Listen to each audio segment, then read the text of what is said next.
Assalamualaikum warahmatullahi wabarakatuh. Alhamdulillahirabbil alamin wassalatu wassalamu ala asyrofil mursalin sayyidina maulana Muhammadin wa ala alihi wa sahbihi asma'in amma ba'du. Yang sangat saya hormati wonten Abi Profesor Quraish Shihab, wonten Bu Aufa, Profesor Aufa, wonten semua orang-orang UGM, semua yang saya hormati, termasuk niki moderator nih Pak Munjid nih. Saya seperti yang dikatakan Bu Ova, saya ini termasuk kiai yang nggak suka kalau ngisi acara dikasih judul, karena itu teror. Teror juga mendikte. Saya berkali-kali bilang itu ibarat saya ini dokter jantung, ngerti pasien saya itu bahaya karena punya penyakit jantung. Tapi pasiennya tanya cara ngobati jerawat. Jadi yang masalah serius yang saya tahu saya dokternya, tapi pasiennya yang nunjuk, Gus ini saya punya penyakit kulit, tolong obati. Padahal saya tahu penyakit beratnya itu apa? Jantung. Tapi karena ini acara memang harus ada judul, saya terima judul ini, meskipun tadi Pak Munjid bilang ada judul itu berarti ada masalah dalam ukhuwah, kata beliau. Saya tadi karena sudah dipuji ahli Quran, sebelumnya terima kasih, tadi saya sepakat sama Pak Quraish. Terima kasih pada UGM karena sudah memberi gelar Pak Quraish Kiai Haji. Biasanya hanya Profesor Doktor, ini nggak ada Kiai Haji, ini spesial. Jadi ini penganugerahan Kiai Haji dari UGM, itu keren betul. Ini Mbak Naswa harus mencatat itu penghormatan. Ini yang ngasih gelar Kiai Haji itu UGM. Jadi karena nggak punya alumni yang jadi kiai, yang ngasih gelar orang lain gitu kira-kira. Begini masalah solusi ya. Saya punya sekian cerita, tadi sudah dipuji ahli Quran, saya cerita yang Quran saja. Tidak semua masalah itu penyelesaiannya harus dimarahin atau ditegur atau lewat proses hukum formal atau hukum positif atau pengadilan. Tadi di hotel saya sowan beliau sudah cerita tentang materi yang saya utarakan. Begini ada sekian contoh, dan itu awal dari nggak ada kekerasan, tetap menjaga ukhuwah, karena modelnya penyelesaian yang tidak menyinggung, tidak mengadili, tidak mendiskreditkan, tidak memojokkan. Saya punya sekian cerita dan ini boleh dikulak Pak Munjid untuk ngiai di UGM, saya sahkan tanpa hak royalti. Saya itu sering Prof, kiai-kiai yang jadi mubalak sering terima kasih sampai Gus, alhamdulillah kulaannya bisa saya jual katanya. Karena saya ini sudah kiai resi, gak mau kemana-mana, tapi yang kulaan banyak diretailkan. Terus terima kasihnya sama saya, dan karena saya ikhlas ya tidak dapat royalti. Tapi sudahlah, royaltinya surga saja. Saya cerita yang rilek-rilek. Khalilur Rahman Ibrahim itu pernah ingin, karena penat ya, mikir umat itu penat, capek, ingin masalahnya selesai, dan nggak mungkin selesai, sehingga beliau minta umur panjang supaya punya waktu panjang untuk menyelesaikan problem umat. Sama Allah nggak dijawab. Ada orang tua yang sudah renta tua sekali, karena Nabi Ibrahim itu adalah terkenal dermawan, dipanggil terus dikasih kurma. Dikasih kurma itu makan itu meler lagi, makan meler lagi. Terus Nabi Ibrahim masuk kamar, ya Allah saya batalkan doa minta umur sampai tua. Ternyata engkau jawab, kalau terlalu tua kayak itu. Terus kedua, Nabi Dawud. Ini cerita dulu ya, jangan ditiru. Saya ulang lagi cerita dulu, jangan ditiru. Nabi Dawud itu terkenalnya ini. Itu punya istri itu 99. Ini cerita dulu. Kalau sekarang maksimal 4 itu saja kalau berani. Kata orang Madura itu kalau ingin punya istri 2, 4 itu 1 tambah 1 sama dengan 0 Gus, karena semuanya lari. Tapi ketika melihat satu perempuan yang cantik itu beliau ingin sekali. Ketika penasihatnya bilang engkau sudah punya 99, tapi tidak ada yang kayak itu. Saya masih ingat sama Profesor Zaini ketika nerjemah inna hadza akhi lahu tisuna najah itu. Saya tanya sama Prof Zaini, abahnya Bu Ovain, Pak Zaini kenapa masih ingin yang satu lagi padahal sudah punya 99? Kata Nabi Daud, tidak ada yang kayak itu. Terus saya guyon sama beliau, berani berargumentasi ini depan Bu Latifah, ya jangan, ini kata Nabi Daud, tidak kata saya. Singkat cerita terus Allah ternyata nggak negur Nabi Daud dengan apalagi mempermalukan, negur depan umum atau di medsos atau yang mempermalukan. Allah bikin drama, yaitu ngutus 2 malaikat. Nabi Daud pas itu raja. 2 malaikat datang tergopoh-gopoh menunjukkan kalau sedang ada masalah yang serius, yang krusial. Nabi Daud sampai kaget, fafazi aminhum, kaget betul Nabi Daud. Tahu-tahu ada orang di depannya terus tanya, kenapa kamu tergopoh-gopoh? Saya ini punya masalah berat ya Nabi Allah Daud. Apa masalah kamu? Ini saudara saya sudah punya kambing 99.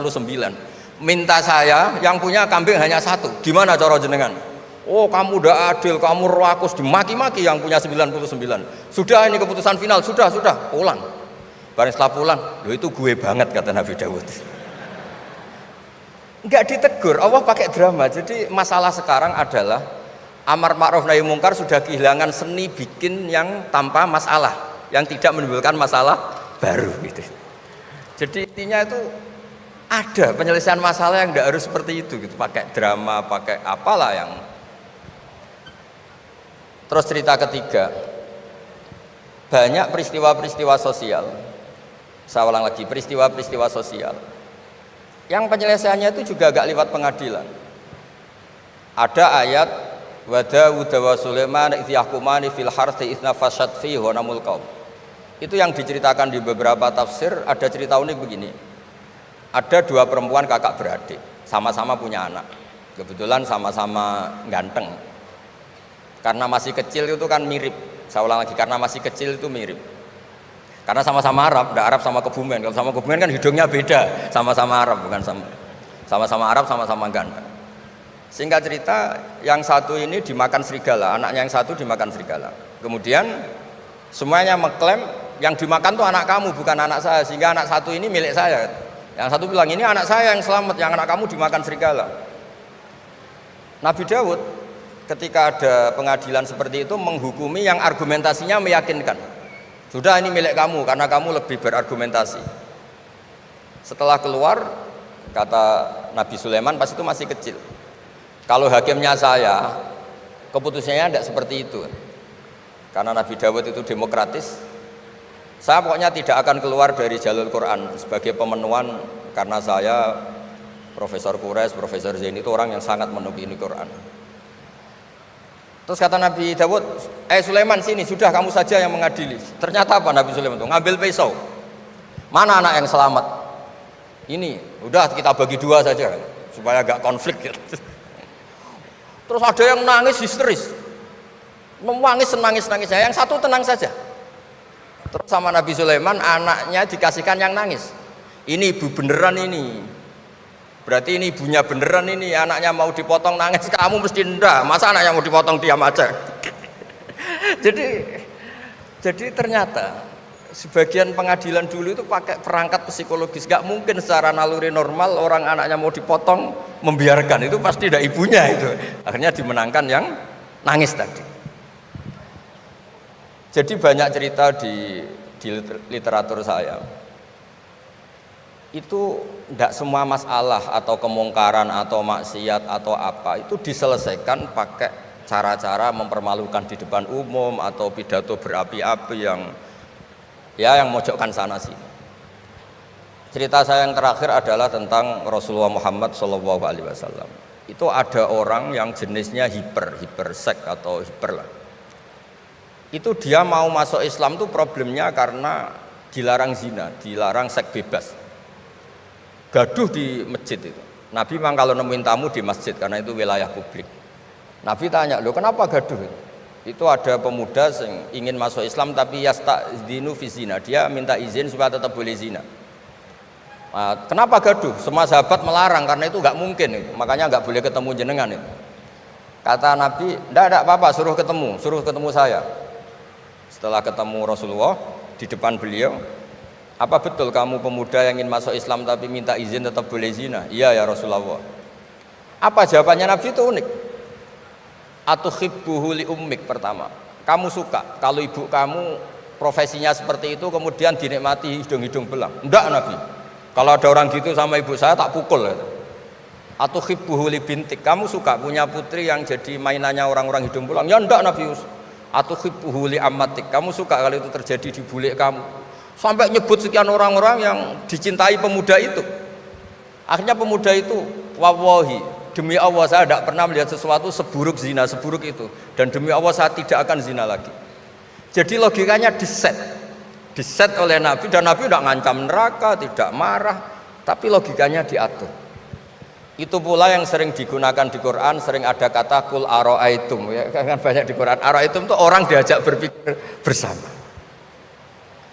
Ya, jadi menjaga kemajmukan, menjaga ukhuwah itu dimulai dari cara menyelesaikan. Tidak semuanya harus pakai marah-marah, pakai apa. Dimulai dari Allah sendiri dalam banyak cerita di Quran, di hadis itu suka hal-hal yang kecil, yang keseharian. Makanya dulu itu kalau ulama ditanya, saya ini tidak punya uang padahal ingin makan enak, ij'al idama ka'al ju'a, ya lauk paling enak itu satu, yaitu lapar. Kalau kita puasa makan apa saja enak karena lapar. Orang sudah lupa, ngiranya makan enak itu kalau menunya atau lauknya sesuai selera, itu keliru. Ij'al idama ka'al ju', jadikan lauk terbaik adalah lapar. Wah, kita mau tidur gak enak gini-gini, ingin cari tempat yang enak, ya makanya kiai kuno kalau nasihati anak-anaknya, kamu kalau ngaji makan yang enak, tidur yang enak. Maknanya jangan tidur kalau gak ngantuk banget, jangan makan kalau tidak lapar banget. Itu pasti semuanya menjadi enak.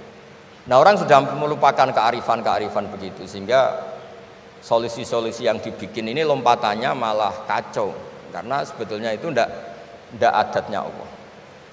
Terus yang terakhir, ini makalah yang saya bawa dari dalam. Ini mungkin nanti Pak Munjid bisa belajar. Bisa ya tadi, bisa dijual ini. Karena sekarang itu ngaji itu pokoknya keren lah sekarang itu.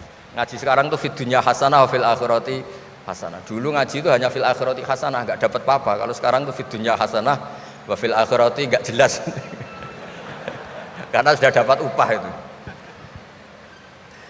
Nah, ini cerita, ini di tafsir Qurtubi, nafsiri ayat la khaira fi katsirin min najwahum illa man amara bi shadaqatin. Ikutnya suratun Nisa, nanti bisa dicari di, ya kalau orang UGM mungkin di googling mungkin 114 ayatnya itu. Sistem di pengadilan Indonesia, misalnya ada orang sengketa, kadang-kadang dilaporkan ke polisi itu silakan selesaikan secara kekeluargaan. Itu ternyata ini di tafsir Qurtubi, di kitab saya baca teksnya supaya nanti ditasih Pak Quraisy. Wa kataba Umaru ila Abi Musa al-Asy'ari radhiyallahu anhu qol rudda al-khusuma hatta yastalihu fa inna faslal qada'i yuristu bainahum ad-dhaghain. Jadi kalau ada orang sengketa, silahkan kembalikan yang sengketa, kata Sayyidina Umar. Jangan-jangan mereka punya solusi kekeluargaan.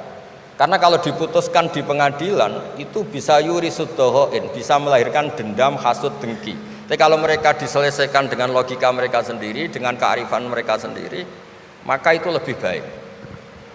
Ini juga yang dilupakan, setiap ada masalah itu dikasuskan di pengadilan. Padahal ini andaikan saya dalam posisi pengamat politik mungkin cerita, padahal bisa diselesaikan dijadikan menteri misal, tapi itu tidak wilayah saya itu. Tapi itu tidak wilayah saya. Andaikan saya datang sebagai pengamat politik mungkin contohnya itu, tapi saya tidak masuk wilayah itu. Cerita-cerita itu masyhur itu. Dulu ini cerita lagi ke Habib Quraisy di Abi Quraisy ya. Pernah ada orang itu saking solehnya beli tanah. Mestinya beli tanah seisinya, lala tanah itu emasnya banyak. Setelah itu orang itu bilang, saya ini hanya beli tanah kok isinya emas banyak, ini gimana? Bilang sama penjualnya. Penjualnya enggak mau, enggak, saya jual tanah seisinya, emas itu milik kamu, enggak, saya beli tanah kok dapat emas. Itu dulu penyelesaiannya bilang, kamu punya anak putri, kamu punya anak laki, ya sudah besanan saja biar enggak kelio. Jadi dulu banyak cerita-cerita kearifan yang orang itu udah harus rame-rame di pengadilan. Ya tadi andaikan saya politik, mungkin contohnya nggak usah di MK lah, dimenterikan gitu. Bisa andaikan saya politikus. Tapi tidaklah, itu tidak wilayah saya. Jadi di antara kebaikan Islam, benan nas, bukan benal muslimin, bukan benal muslim wal kafir. Benan nas.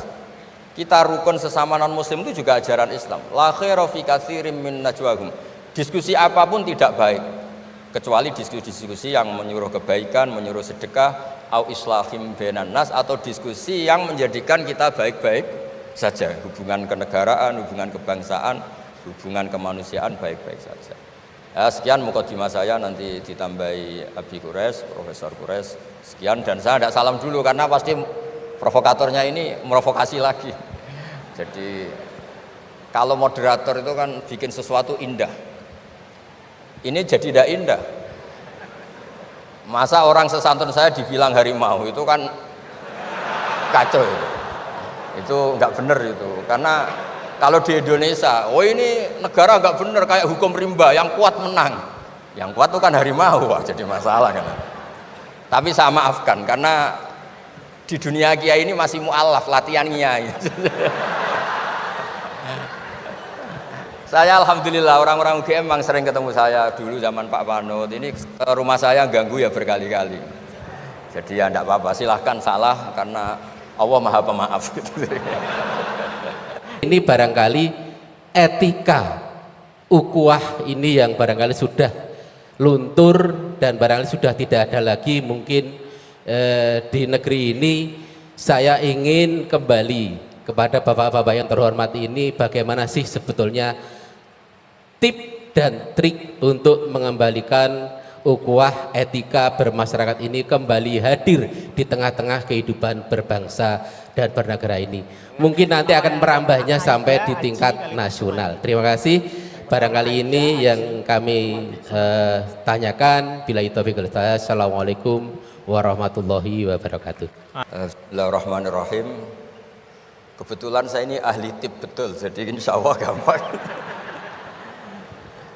Saya tadi tersanjung lah dipuji Pak Munjid, katanya saya ini orang yang gampang saja menangani macam-macam.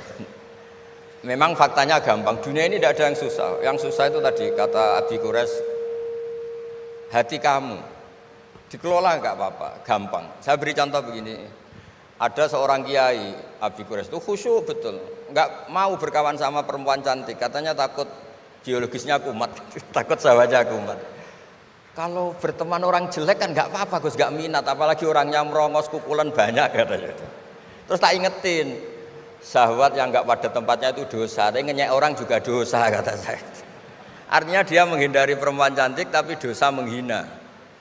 Itu juga ada orang yang nggak mau berteman orang kaya, takutnya tamak gini-gini, senengnya sama orang miskin. Ternyata apa? Diperbudak, disuruh mijetin, disuruh-suruh. Dosanya yang berbudak itu. Jadi intinya dalam semua lini kehidupan tuh ada problem fikih. Makanya kita harus pinter-pinter berteman orang kaya, semoga kayanya untuk kebaikan. Berteman orang miskin supaya kita tawadu. Melihat alumni UGM yang sukses kita bangga. Yang bikin masalah kita istighfar, gitu aja gampang kan urusannya. Artinya kiai juga sama. Kiai itu punya alumni yang jadi kiai, alhamdulillah. Yang enggak jadi kiai problem, ya kita istighfar semua di semua kehidupan kita. Nah, kata bapak, ini bapak saya, kalau pagi-pagi Abi Kures itu ada orang nyun sewu, orang miskin, sholatnya pas-pasan, pakai celana pendek, pagi-pagi rokok di warung. Bapak itu mesti bilang gini, hak, aku sing kiai ra mesti sebahagia itu. Sudah marung, nggak punya uang, ngutang, itu nyingkrang bahagianya, Masya Allah. Itu kata bapak, itu rahmatnya Allah. Orang nggak punya karya, nggak punya prestasi sebahagia itu, jangan diganggu kan. Selama ini kita sebagai akademisi, sebagai dosen juga ikut salah. Melahirkan satu faham, bahagia itu kalau jadi dosen, bahagia itu kalau jadi rektor, jadi menteri. Sehingga orang itu tidak kok berbahagia dengan kesehariannya. Padahal orang seperti itu, sering saya ketemu orang nganggur itu. Wah enak Gus jadi wong nganggur lah, jadi menteri dikongkon presiden, jadi pejabat esok kudu ngantor, jadi wong biasa enak wae turu-turu, wae ngopi-ngopi gitu. Intinya bahagia seperti ini tidak usah dibatalkan, biar aja tetap bahagia seperti itu. Karena kalau kamu jadi dosen, nyanyi Anda di UGM juga kamu nggak mau. Jadi itu penting, ngelola kebahagiaan itu penting. Jadi ini Mbak Aida, Mbak Aji, semuanya harus dilatih lah, bahagia itu dilatih. Syukur-syukur model wali ya, terus sujud, terus sungkem di Allah. Kalau nggak model wali ya dilatih yang gampang-gampang. Saya teringat konflik itu dimulai dari tersinggung. Saya ulang lagi, konflik itu dimulai dari tersinggung. Saya punya sekian khazanah tentang ngelola tersinggung. Saya berkali-kali cerita itu. Suatu saat Imam Syafi'i didatangi orang, cium tangan, terus hormat. Setelah itu orangnya menghujat. Dilaporkan sama santrinya, itu orang yang tadi nyium engkau, di luar menghujat engkau, menghina engkau. Imam Syafi'i tertawa-tawa, baguslah saya wibawa, di depan saya agak berani. Enteng saja, dianggap enteng saja. Enggak kok, wah itu khianat, itu munafik, enggak. Alhamdulillah saya wibawa, buktinya di depan saya tidak berani. Nah, ini tip Bu Rektor, kalau ada yang ngerasa ini jenengan di luar, alhamdulillah di depan saya tidak berani. Jadi enteng saja. Diceritain lagi, orang separuh dari kampung ini nggak suka jenengan Imam Syafi'i karena engkau terlalu ngendikan hak. Baguslah, kalau nggak suka saya berarti nggak ngutang saya. Yang masalah tuh yang suka-suka itu bisik-bisik minta-minta. Jadi dianggap enteng saja. Kalau Anda sudah bisa ngelola konflik seperti itu, ringan saja. Ada lagi ulama disuruh ke tetangganya. Setelah datang ke rumahnya, irji falah hajata libik. Sudah kamu kembali, saya tidak butuh kamu. Setelah sampai rumah dipanggil lagi, ya saya jadi butuh kamu, silahkan ke rumah. Datang lagi sampai 3 kali. Dan setiap dari 3 itu ulama tadi senyum, senang puas sekali. Akhirnya pemuda tadi tanya, engkau saya bully, saya kerjain kok tetap senang ceria. Sampai 3 kali. Ayo datang ke rumah saya. Setelah sampai rumahnya, sudah pulang aja, saya tidak butuh kamu. Setelah di rumah dipanggil lagi, Pak Yai jadi acara di rumah saya. Setelah di rumahnya, sudah saya tidak butuh kamu, pulang. Sampai 3 kali. Dan fikul lil marroh, di fitil kal marroh, di semua itu beliau senyum, senang menikmati. Terus tanya pemuda tadi, kenapa engkau tetap senyum-senyum menikmati? Saya ini penghamba Allah sejati, senang saya sama ajarannya Allah, disuruh menghormati tetangga. Kamu tetangga saya, minta saya datang ya datang, puas kamu nyuruh saya pulang ya saya pulang. Alhamdulillah saya jadi hamba Allah yang baik, ngikuti perintah Allah, hormat tetangga, katanya.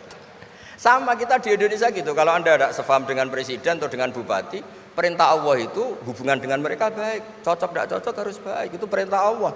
Jangan yang cocok jika kita membebek, tidak punya prinsip, tidak punya ideologi. Saya diundang di sini, kalau nuruti nafsu saya tidak cocok, kiai kok diatur-atur. Tapi perintah Allah disuruh menghormati kawan, kata Rasulullah di sebuah hadis, inna min abaril birri silatar rajul ahla wuddi abih. Kebaikan tertinggi itu adalah berkawan baik sama teman bapaknya. Saya ini dekat sekali sama Profesor Zaini Tahlan, sehingga harus menghormati putrinya. Sebetulnya wajib hormat itu dosen UGM, kalau enggak dipecat kan. Tapi saya punya konstitusi sendiri. Jadi kalau hidup kamu sudah bertautan dengan Allah, semuanya indah. Maka yu'minu billahi wal yaumil akhir falyukrim jarahu. Kalau kamu iman sama Allah dan Rasul, hormati tetangga kamu. Bukan pakai hukum sosial, kalau baik saya baiki, kalau enggak. Berarti Anda terdikte oleh makhluk. Terdiktelah oleh Allah Subhanahu wa taala yang suruh supaya kita selalu baik. Nabi mencontohkan ada 3 tetangga. Satu punya 3 hak, yaitu dia muslim, dia kerabat kamu, dia tetangga kamu. Yang 2 punya 2 hak. Dia muslim, dia tetangga kamu, tapi tidak keluarga kamu. Yang 1 punya 1 hak, dia tidak muslim, tidak kerabat, tapi itu tetangga kamu, yaitu non muslim, juga harus baik. Suatu saat Khalilur Rahman Ibrahim ditemani orang Majusi, umurnya 70 tahun. Cerita ini ada di Ihya, di Ar-Risalah Al-Qusyairiyah. Ya meskipun ini tidak bidang Pak Munjid, tapi referensinya saya sebut sebagai penghormatan pada UGM. Kamus keren, masa ngomong tanpa referensi itu. Nah, itu nanti ini pasar gelap kata beliau. Kalau ada kiai yang referensinya tidak banyak, kata beliau pasar gelap katanya. Saya minta makan kali ini saja. Kata Khalilur Rahman Ibrahim, hatta tuslima, kamu harus Islam dulu. Terus orang ini putus asa. Wallah itu sudah pulang. Setelah sekian meter sama Nabi Ibrahim, sama Allah, Nabi Ibrahim dikasih wahyu. Ya Ibrahim, kamu tidak mau ngasih makan orang itu meskipun hanya 1 hari. Tidak, karena dia masih kafir, non muslim. Ut'imuhu ala kufri sab'ina sanatan. Itu orang sudah umur 70 tahun, tidak pernah kelaparan. Sayang Tuhan saja ngasih makan, kamu manusia tidak mau. Jadi. Terus dipanggil akhirnya, ya Majusi sini, tak kasih makan. Kenapa kamu rubah? Ditegur sama Tuhan, karena kata Tuhan, saya yang Tuhan saja, yang dikafiri dia tak kasih makan, kok kamu manusia kok ribet. Akhirnya dikasih makan. Jadi contoh-contoh muamalah kebangsaan, beda agama itu cukup, referensi kita cukup. Yang enggak cukup adalah pikiran kita yang sempit, itu masalahnya pikiran kita. Wong Islam itu kepenak, enak betul. Saya punya saudara, punya keluarga, saya tadi cerita Pak Kures. Wah itu haternya banyaknya bukan main. Tapi bilang ke saya, "Dah Gus, kita sama-sama wali. Syaratnya wali itu hanya dua, dicintai banyak orang atau dihujat banyak orang. Kalau dihujat banyak orang itu ngilangi dosa kan." Islam itu enak, dicintai orang ya ibadah, dirasani orang ngilangi apa? Dosa. Maka kamu jadi dosa. Tenang saja. Kalau mahasiswa senang energi kebaikan, kalau tidak senang ngurangi dosa, kan enak kan? Monggo jenengan milih mana? Milih banyak pecinta apa banyak yang membenci. Tapi apapun itu terus kembali ke Pak Kores tadi. Yang semuanya dari semua itu adalah Allah Subhanahu wa taala. Kalau kamu nyari ridhonya Allah, enteng semua kan? Sudah enteng betul. Menyabari orang yang menyinggung itu ya ibadah. La taghdab faradda miraran faqala la taghdab. Tersinggung enggak marah itu ibadah. Wal kadhiminal ghaidh. Jadi itulah yang harus kita latih, saya itu sering ijtihad ya, bukan dengan makna yang mutlak ijtihad biasa. Saya ini termasuk kiai yang susah diundang. Saya datang ke sini bukan sebagai UGM, Bu Ova itu putra dari Profesor Zaini. Jadi jangan GR Pak Munjid kalau saya diundang UGM terus Pak Jumawa ini enggak, biasa aja. Biasanya bukan karena meremehkan UGM enggak, memang ada aturannya. Kiai itu kan ya jaga hatinya. Jangan-jangan diundang UGM mari takabur. Kan ya kita mikir, kalau nggak mau jangan-jangan takabur, diundang kok nggak mau kan ya mikir. Ini cerita Pak Kores, ini kisah nyata. Saya tuh pernah diterima kasih kiai kecil. Gus matur nuwun Gus jenengan nggak datangan. Oh iya. Kalau di dunia kiai itu kiai kecil kan diundang acara-acara kecil. Ya kira-kira salam tempel erong atau sewu lah kira-kira gitu. Gara-gara saya tidak datang dia lakon itu ya lakon dia yang disalami template, yang dicium. Oh itu kalau jenengan datang saya mahjub, saya itu gak kanggo gitu. Jadi dianggap uang 200.000 itu dari saya. Ternyata menghadiri acara kecil itu tidak solusi juga. Kalau kita kiai besar datang ke acara kecil, ini namanya menghentikan rezekinya yang kecil. Itu ibarat toko besar dekat kelontong kecil gitu. Tapi kalau tidak datang, sombong betul setelah kiai besar diundang yang kecil gak mau. Nah itu namanya istihad. Istihad itu satu pemikiran yang tadi yang diceritakan Mas Haji tadi. Mau tidak mau kita secara sosial itu berdebat. Sebaiknya kita ini merakyat apa enggak? Kalau merakyat dengan tema-tema rakyat, urusannya makan, mungkin kita tidak jadi negara maju. Tapi kalau terlalu tema-tema besar, jangan-jangan lupa ngasih makan. Ya sudah, itu istihad. Ini yang terakhir saya cerita perbedaan pendapat. Dulu Al Haris Al Muhasibi itu pernah punya ide. Ini temannya Imam Ahmad, temannya Imam Syafi'i. Ya Imam Ahmad saya mau ngarang buku tentang menolak faham-faham Mu'tazilah, faham-faham yang nggak benar. Menurut Anda gimana? Jawabannya lucu. Jangan katanya. Kenapa? Sebelum Anda membantah mereka, meluruskan mereka, pasti Anda cerita argumentasi mereka. Ketika cerita argumentasi mereka, jangan-jangan mereka lebih tertarik argumentasinya Mu'tazilah daripada argumentasi Anda. Berarti Anda ikut menyebarkan kebid'ahan itu. Terus oh iya. Nah ini mohon maaf ini mahasiswa UGM yang masih muda-muda ini. Misalnya rektorat bikin pengumuman. Nyun sewu ada gambar yang seronok, yang menarik. Terus ditulisi gini, jangan lihat ini bahaya misalnya. Orang lihat tulisan jangannya apa ngelihat gambarnya? Nah, tidak semua kebaikan disebarkan itu baik karena ini ada hitung-hitungannya. Saya sebagai ulama ahli sunnah misalnya, tahu madzhab Mu'tazilah, tahu madzhab yang lain-lain itu dari cerita ulama itu. Jangan-jangan ketika kita cerita bahaya NKRI misalnya, kita ini mencintai NKRI justru karena baca buku bahaya NKRI dalam ambang apa. Setelah baca terus tahu ekstremis, tahu ini itu, malah benci NKRI. Padahal kita ngarangnya demi persatuan NKRI, tapi kita tahu problemnya dari nulis. Nah itu hal-hal yang memang dalam istihad, dalam pemikiran itu, makanya saya hanya cerita yang ada di kitab karena ini keahlian yang memang saya diundang di sini, jadi saya profesional saja. Jadi di bab-bab seperti itu memang kita pasti gamang. Berteman orang kecil katanya merakyat, ternyata memperbudak. Enak kan Anda misalnya Pak Munjid berteman kampungnya di Kebumen, dosen UGM tinggal nyuruh minta mijitin. Kalau berteman rektor disuruh-suruh kan. Nah ternyata tidak merakyat. Senang berteman orang bisa disuruh, gak siap berteman atasnya. Lah gak mau berteman atasnya katanya merakyat, ternyata karena hasud, karena gak jelas semua hidup ini gak jelas. Yang jelas hanya Allah Subhanahu wa taala. Makanya menurut ilmu tasawuf itu kulillah tumadharhum fi khawdi ma'labun, sudahlah kembali ke Allah. Berteman orang kecil ya karena perintah Allah. Kalau karena perintah Allah pasti inginnya ikram, memuliakan. Berteman orang besar juga karena perintah Allah supaya ada hasud, supaya Indonesia ada chaos. Kayak tadi yang didawuhkan Pak Quraisy, la imamun khusyum khairun min fitnatin tadum. Imam yang dengan arti salah itu masih lebih baik ketimbang chaos. Karena kalau chaos lebih gak kebayang. Ya apapun itu cukuplah khazanah-khazanah Islam untuk mendidik kita sebagai orang yang menjaga kebinekaan, menjaga ukhuwah. Ya, terima kasih. Oke. Pertanyaan saya, apabila ada pemimpin Muslim yang mohon maaf secara kinerja dia kurang baik, kemudian pemimpin non Muslim secara kinerja sangat baik. Ini sebagai kami orang Islam memilih yang Muslim atau yang non Muslim untuk menjadi kepala daerah misalnya.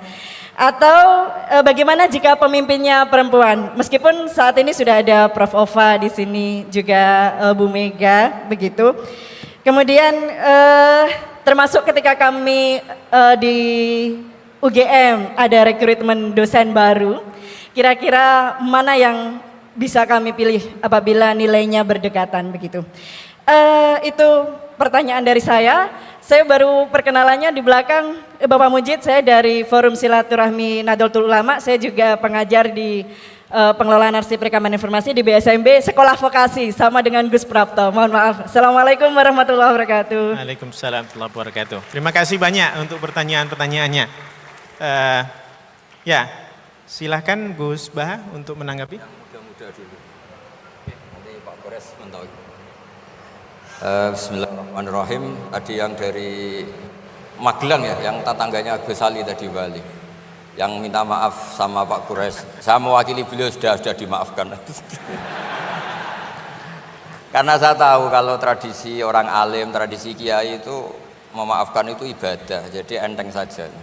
Apalagi pas Anda ngerasain itu nggak ditulis kok diaras karena nggak ngefek.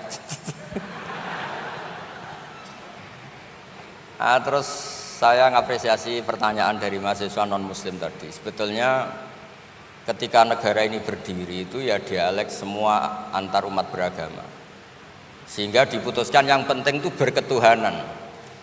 Maka yang ditolak oleh konstitusi kita adalah ateisme, komunisme. Saya membayangkan misalnya punya anak perempuan, diajak orang yang tidak beragama di tengah hutan misalnya. Bunuh ya tidak takut Tuhan, merkosa tidak takut Tuhan, salah etika ya tidak takut Tuhan.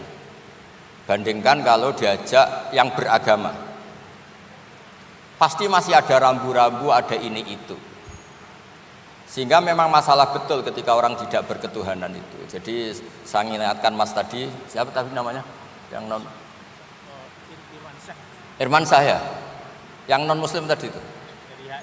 Siapa? Namanya siapa? Siapa? Kurang jelas. Siapa namanya? Ya. Krisman. Ya, Oke, namanya Krisman. Jadi Mas Krisman ya, kalau dibilang nggak pernah ada dialog dulu ketika negara ini berdiri, itu semua tokoh agama bersepakat. Termasuk saat itu ya ada Perindo, selain ada NU ada Perindo. Itu yang ditentang itu adalah ateisme, karena kalau orang tidak bertuhan itu ngerinya itu ya tadi misalnya kita punya anak perempuan atau punya keluarga, diajak orang yang tidak beragama, misalnya berzina ya tidak takut dosa, merkosa ya gak takut, bunuh ya gak takut, karena gak punya Tuhan. Mungkin takutnya sama polisi ya kalau ketahuan, kalau enggak. Tapi kalau orang bertuhan ini sistem kesalehannya, sistem kebaikannya ini berlipat-lipat. Takut hukuman Tuhan, takut sosial, takut ini itulah, sehingga kita bersepakat berketuhanan. Lalu kedua, ada beberapa kejadian nyata di beberapa negara yang fahamnya itu tidak bertuhan, itu bekas kondom atau bekas apa dipakai lagi, didaur ulang. Bahkan tinja yang bisa dikelola jadi bahan makanan. Kalau yang beragama tidak, termasuk mungkin di ilmu medis ini tidak wilayah saya, tapi saya cerita mungkin masalah-masalah kayak ya apa hal-hal yang menurut kita dilarang, menurut agama, mereka enteng saja. Misalnya bikin cadangan-cadangan organ tubuh dan sebagainya. Kalau beragama itu masih enak, aturannya jelas. Kalau nggak beragama itu repot. Sehingga saya cerita sedikit lagi-lagi karena kadung dipuji ahli Quran Pak Kures sama saya. Saya cerita. Dulu ketika Rasulullah itu sugeng masih hidup, itu ada kekuatan politik. Satu Romawi bertuhan, yang satu Persia tidak bertuhan, tidak berkitab suci. Ketika Romawi kalah, itu Rasulullah itu susahnya bukan main, karena yang masih mentautkan diri dengan Tuhan kalah sama yang sudah tidak bertuhan. Dan ketika akhirnya Persia yang kalah, yang menang Romawi, Nabi itu ikut senang karena yang bertuhan mengalahkan yang tidak bertuhan. Kenapa penting bertuhan? Karena bertuhan itu setidaknya punya aturan. Melakukan ini dosa, melakukan ini dosa. Empati sama fakir miskin itu ibadah. Semua agama pasti sama di tema-tema seperti itu. Sehingga berketuhanan ini penting sekali, kata Pak Kures tadi, berketuhanan itu luar biasa. Terus kedua, ini penting juga. Saya mohonnya, saya pernah juga disowani beberapa tokoh dari Mabes Polri. Saya sering bilang, Indonesia utamanya pejabatnya harus terima kasih sama seluruh rakyat Indonesia, karena itu aset yang sebenarnya Indonesia ya seluruh rakyat Indonesia. Saya cerita satu cerita, ini hadis sahih di Bukhari, nggak bisa dipertentangkan. Ini hadis sahih di Bukhari, di Muslim. Di antara yang diapresiasi Allah itu adalah potensi jahat kita tidak menjadi, tidak kita wujudkan. Kalau seluruh rakyat Indonesia, tidak usah seluruh, 1/4 kita ini maling semua. Itu negara miskin kok, karena biayai kita di penjara 2 tahun, 3 tahun. Separuh kita mentalnya membunuh, habis Indonesia. 1/4 saja, 1/3 saja, 1/8 saja punya mental killer, itu habis Indonesia. Ketika rakyat kita, ketika tetangga kita, masyarakat kita tidak melakukan kejahatan, itu ketertiban yang sejati. Maka semua bentuk ketidakkriminalan yang dilakukan oleh rakyat Indonesia itu awal dari aset bangsa ini. Coba kalau semua orang mencuri, habis negara untuk biayai di penjara. Semua orang kriminal, berkahnya mereka tidak melakukan, Indonesia baik-baik saja. Sebab itu ketika ada sekian kebaikan, Nabi terakhir ngendikan apa? Takufu syarroka anin nas fa innaha shadaqatun minka ala nafsik. Potensi jahat kamu jangan kamu lakukan, itu sudah menolong peradaban. Para gadis tetap gadis karena nggak diperkosa. Orang yang punya kambing satu tetap punya kambing satu karena nggak dicuri. Orang yang berkarir tidak terhenti karena karakternya nggak dibunuh, tidak dihujat, tidak dihentikan, tidak disetop oleh cibiran, oleh bulian. Maka di antara 7 orang yang dilindungi Allah, fi dzillihi yauma la dzilla illa dzilluh, itu Nabi hanya cerita orang yang nggak jadi. Di antara yang diceritakan Nabi dalam sebuah hadis, saya ini lelaki sejati, sangat mencintai sepupu saya, dan saya mau ngumpuli dia, tidak mau sampai saya kasih uang 100 dinar. Setelah saya kasih 100 dinar, saya ingin ngumpuli dia dengan cara salah tentu. Dia nggak mau dan berpesan, la tafuddal khatam illa bihaqqi. Kamu jangan ngumpuli saya sebelum nikah. Singkat cerita, pemuda ini nggak jadi melakukan hal yang nista, yang nggak benar. Itu sama Allah dijadikan wali, berkahnya nggak jadi. Jadi kalau potensi kejahatan kita tidak menimpa orang lain itu sudah luar biasa. Jangan nunggu berjasa kita dapat penghargaan setelah kita jadi kiai besar, jadi dosen UGM, jadi ini itu. Semua masyarakat kita yang menahan potensi kejahatannya itu adalah aset sejati Indonesia. Karena sekali mereka berkejahatan, entah itu mencuri, merkosa, habis. Harapan kita sebagai bangsa habis. Tapi selama ini nunggu ngapresiasi itu yang bentuknya fi'lu, yang bentuknya mereka melakukan apa, sebetulnya enggak. Tidak melakukan kejahatan itu sudah bagian dari kebaikan yang luar biasa. Terus yang terakhir tadi yang pertanyaan pemimpin muslim dan non muslim. Memang ini wilayah sensitif, tapi sebetulnya bisa dianalisis secara fikih. Ya saya ulang lagi, bisa dianalisis secara fikih Nusantara, fikih kebangsaan. Jangan dianalisis pakai fikih yang internal dalam Islam. Saya ulang lagi, jangan dianalisis menurut fikih yang di internal Islam. Kita beri contoh umum saja ya. Kita beri contoh umum saja. Dulu Pak Gores pernah mencontohkan kalau non muslim bisa jadi pilot beneran, padahal dia non, sama Pak Munjid yang kiai di UGM nggak bisa jadi pilot. Kira-kira milih mana? Tapi itu kan wilayah yang sensitif, karena ini di Indonesia itu konteksnya bukan urusan pilot, urusan mewakili kebanyakan Indonesia itu muslim, dan demokrasi itu mencerminkan suara mayoritas. Tapi tidak mungkin juga membiarkan muslim yang killer, yang pembunuh, yang dulu punya reputasi yang misalnya macam-macam. Jadi hal-hal seperti itu, kata Quran itu jangan berdiskusi sesuatu yang kalau menjadi jelas malah masalah. Karena itu kan seperti pertanyaan gini, Gus saya punya kerabat di Jogja tapi pelit, sama orang lain dermawan, bagus mana? Kita kan nggak mungkin menganjurkan mutus hubungan keluarga, tapi tidak mungkin juga suruh ikut orang pelit. Anda membingungkan orang fikih, karena kalau yang nggak ahli fikih itu ya gampang saja jawab semaunya. Tapi kalau saya sebagai orang yang nekuni fikih itu bingung. Saya sering ditanya orang juga, Gus saya mau nyalon lurah, ya lurah atau bupati atau apa. Katanya nyuap itu haram Gus. Setelah dipraktekkan nggak bayar, nggak bagi uang, ya nggak jadi betul. Yang menang yang bayar. Terus akhirnya fikihnya tak rubah. Nyuapku yo haram, medit yo haram kata saya. Dimodifikasi sedikit, akhirnya alhamdulillah Gus bar sodakoh gitu. Ya menang akhirnya, berkahnya sodakoh.